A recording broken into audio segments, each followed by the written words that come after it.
రాజేష్ మహాశయానికి తెలుగుదేశంలో పి గన్నవరంలో టికెట్ ఇచ్చినందుకు చాలా రాద్ధాంతాలు చేస్తున్నారు చాలా మంది. ఎందుకట? అతను తెలివిలేనివాడు, ఏమీ చేతకానివాడు, అసలు ప్రపంచ జ్ఞానం లేనివాడు, సామాజిక స్పృహ లేనివాడు అని భావన మీకు? ఎవ్వరు విన్నా అది నవ్వుతారండి. అతను ఎప్పుడో ఎవరినో తిట్టాట. ఇప్పుడు విమర్శిస్తున్న వాళ్ళందరూ కూడా ఎలా తిడతారంటే బూతులు బయట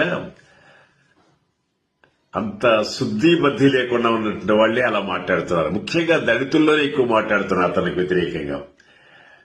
అదే శాస్త్రాలు ఉన్నాయి కదా, మనవాళ్ళు ఎవడైనా పైకి వస్తుంటే వాడి లాగేయడానికి చూసేటువంటి వాళ్ళే తప్ప ఈ జాతి ఉద్ధరణ కోసం ఎవడికి పనికొస్తాడనేటువంటిది ఆలోచించరు. అయితే ఇక్కడ ముఖ్యంగా బాధపడేది ఏంటంటే